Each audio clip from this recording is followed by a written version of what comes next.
Hey guys, Rick here, BigGunner81. So we're here with Jake from MGS Firearms, checking out the RAS47 and the TP9 right there. So tell us about this a little bit, because I'm still new to like AK-47s and everything too, so I'm still learning. You know. Well, I mean, the RAS47 is basically Century's venture into producing their own rifles. So it's the stamped receiver gun. Right. Basically, it's they claim 100% made in the U.S. Gun.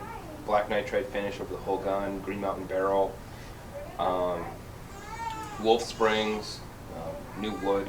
They're very attractive, well-made rifles.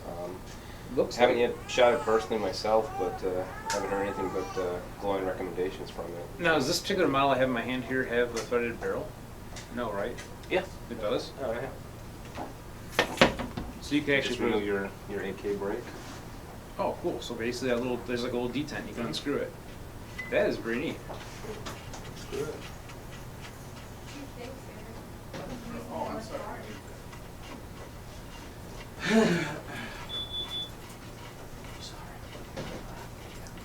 That took a long time. Anyways, Yeah, there you go. right. Cool. So the threads on this are like any adapter you want on there. I think it's standard standard AK or Soviet, whatever the hell it is. Left-hand thread. Cool. So let's check out some of the features it has up close here. What makes it more unique, I guess, versus imported or partially imported AK. Well, it's not so much there's anything unique over standard AK. It's mostly just the quality of construction. Right. Like you can see everything on it is really well machined. You know, a very nicely machined front sight, gas block. I mean, you compare that with the Century parts kit gun. This is the GP1975. You can just see the overall quality of the machining on the metal parts, such as the gas block here, even the front sight. Just a little bit more attention to detail and quality on the RAS47. One thing you'll notice though that's different is that they didn't put in the fixtures for the cleaning rod. Oh yeah. But that's not really a huge issue unless you're a die-hard AK collector, because this is really meant much more as a sporting rifle AK than trying to just make a military repro. And honestly, I've never used a cleaning rod in an AK, and I don't know anyone who has. But so it's not a huge loss. And these things apparently have very good barrels in them, Green Mountain barrels. Yeah, that is. Not too familiar with them, but they're pretty well renowned with the AK guys. So it's a very accurate, very good barrel. Internally you got. Don't break the glass. We got wolf springs throughout the gun. Some very high quality springs. Yeah, it isn't actually recognized too. His wolf. Skeletonized bolt carrier, which is unique. I mean, it doesn't really do anything but shave a little bit of weight off of, but it's still kind of a nice touch. Other than that, not too much new about the rifle. They did bother to put in a cut here, which is kind of made what was made that famous thing by the Krebs. What was that thing about the the safety? If you flip it all the way up, it'll end up dropping the hammer or whatever. From my understanding, they changed that on this too, didn't they? They made some difference. Small change. Yeah, I think that was one of the issues with the C39, the V1. Right. Or the original C39. Or if you flip the safety lever all the way up past the cover or whatever. You can see that the safety won't actually go past the cover, and then they did put the notch in it, so you can lock the bolt to the rear. That's really just for if you're like a range that requires open chambers. Like the C39 or something equivalent, they wouldn't have that feature to lock the bolt back, huh? Yeah. I mean, it's just kind of a convenience feature more than anything. It's not. Doesn't really impact the function of the weapon or the rifle, but you get an extended T-shaped magazine release. Magazine release. Thank you. Yeah. And then they have their new trigger in here, which is the RAC1, which is actually, it's not a mash trigger by any means, but it's very crisp, single stage with a very good reset. So it's well suited for an AK. But I mean, what really makes this rifle attractive is just the overall construction quality, the parts, and then the price. You know, it's $670 MSRP. It's not a bad rifle at all.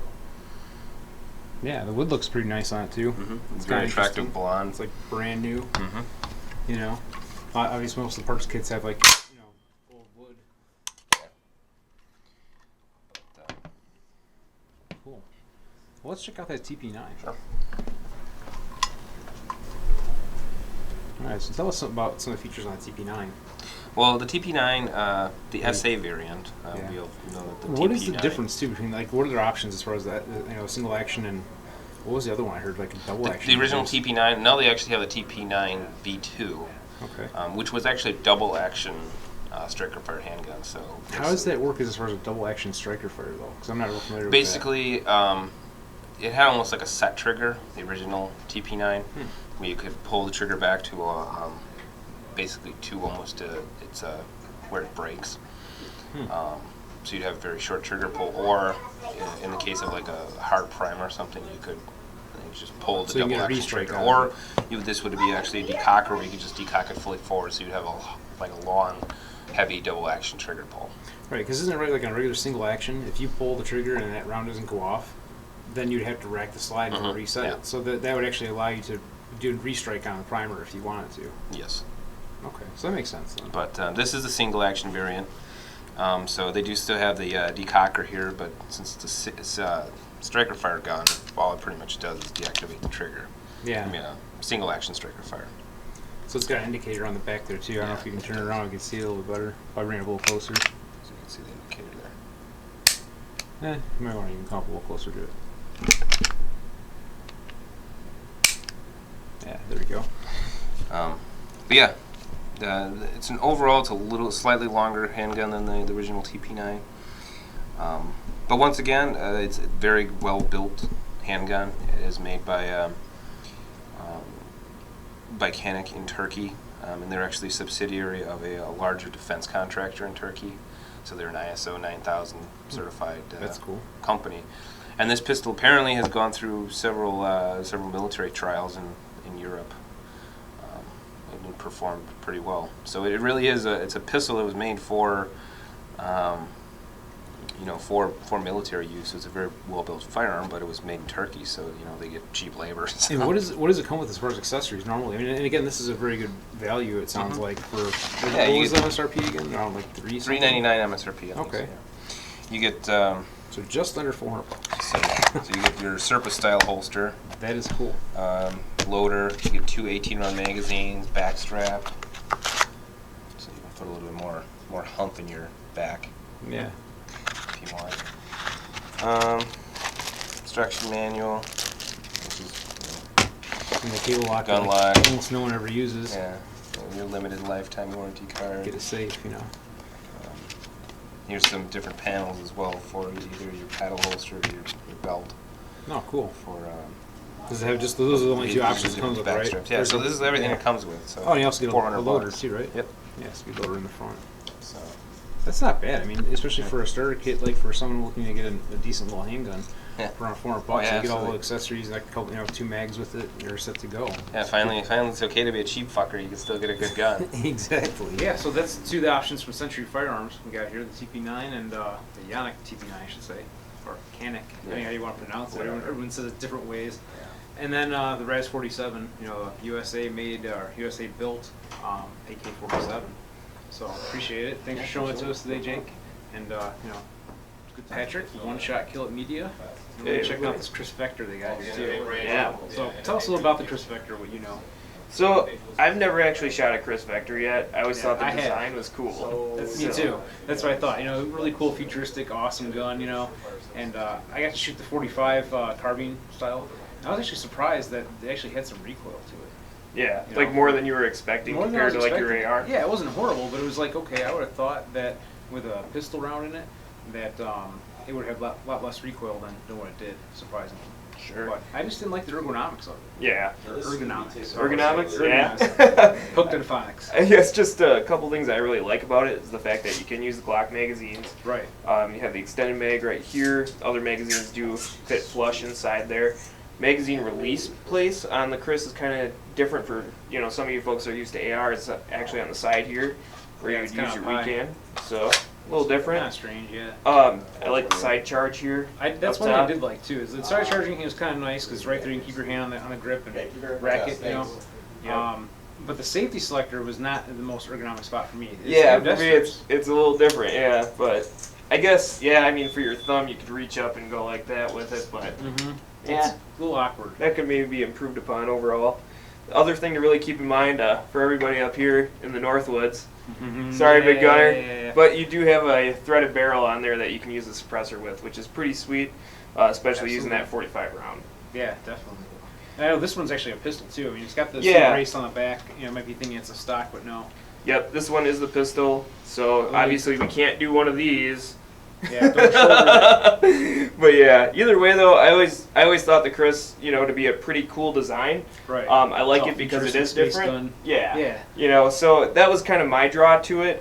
Again, I've never shot it, but you know, once we get our chance to hit the range one of these days with it, I think we'll definitely have some fun with it overall. Yeah, actually, you guys can see the video I've got from what was it, St. Roberts, Missouri, when I went out shooting with the soldier, and we took one of these out, like I said, the carbine model in 45.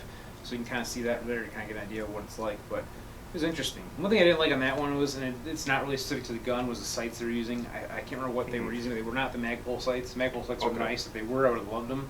But the sights they were using at that particular one, because we rented it, you know, at range. So. Gotcha. But yeah, so that's pretty much that, I guess. I don't know if there's anything else I want to point out about it, but Kriss Vector's pretty cool looking gun. Maybe a little bit disappointed in shooting it. Yeah, that's my take on it. Yeah, that's so. I'll have to take your word for it for now. You have to try it out and let us know what you think on it when you get a chance to actually shoot one. Yeah. So.